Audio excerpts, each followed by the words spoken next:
খাইয়া গেছে আমার ভাইয়ের বউ মরিল মারিয়া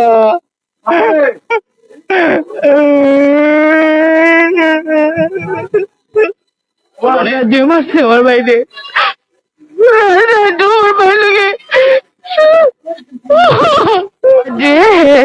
আরো জনের বউ লিয়া ঘুরে হোটেলে হোটেলে ঘুরে পরে তার বউ এ বিচার দিছে আমার ভাইটাই মাথার কারণেও আমার ভাইয়ের মারতে রাখছে দুইটা বিয়া করছে তার আগে বউ বাচ্চা আছে পরে আরো জন অন্য বেটার বউ লইয়া ঘুরে এগুলা অন্য বেটার বউ বলি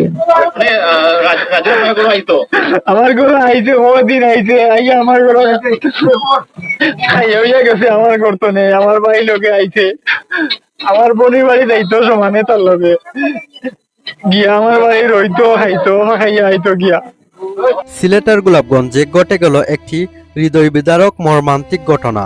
বন্ধুর হাতে খুন হলেন যুবদল কর্মী রনি হোসেন, বয়স মাত্র 30 বছর। রনি ও রাজু তারা দুজন বন্ধু ছিল কিছু দ্বন্দ্ব, কিন্তু কি এমন বড় ফারাক হতে পারে যে বন্ধুর হাতে নিজের জীবন শেষ হতে পারে?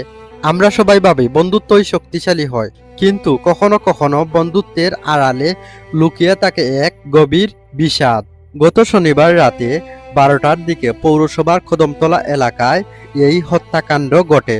পুলিশ ও স্থানীয় সূত্রে জানা যায়, রনি ও হামলাকারী শেখ রাজু দীর্ঘদিনের বন্ধু ছিলেন। দুজনেই ছাত্রদল ও যুবদলের রাজনীতির সাথে যুক্ত, তবে তাদের মধ্যে পূর্ব থেকে বিরোধ চলছিল। ঘটনার রাতে তর্ক বিতর্কের এক পর্যায়ে রাজু রনিকে ছুরিকাঘাত করে। গুরুতর আহত অবস্থায় স্থানীয়রা তাকে সিলেট ওসমানী মেডিকেল কলেজ হাসপাতালে নিয়ে গেলে কর্তব্যরত চিকিৎসক তাকে মৃত ঘোষণা করেন। এলাকাবাসীর দাবি, নারী কেন্দ্রিক একটি বিষয় নিয়ে রাজু ও রনির মধ্যে বিরোধ দেখা দেয়। রাজুর বিরুদ্ধে ফেসবুকে একাধিক স্ট্যাটাস দেওয়ায় ক্ষুব্ধ হয়ে রনিকে হত্যা করা হয়। আমার ছোট ভাই প্রথমে হইল যে ফেসবুকে কিছু লেখালেখি নিয়ে রাজু দীর্ঘদিন ধরে আমার ভাইয়ের লোকে থাকতো, আর কিছুদিন ধরে 2-3 মাস হইব আমার ভাইয়ের লোকে আর কোনো চলাফেরা নাই। ফেসবুকে কিছু লেখালেখি নিয়ে ওটা নিয়ে গতকালকে আমার বাইরে মারছে। একটা মেয়ে আছে, ওই মেয়েটারে নিয়ে একটা ফেসবুকে লেখালেখি হয়েছে, কিন্তু হয়েছে না হয়েছে এগুলো আমি এখনো বিস্তারিত আমি দেখছি না। কারণ আমি আমার বাইক কালকে মারাও নিয়ে আমি এখন আরো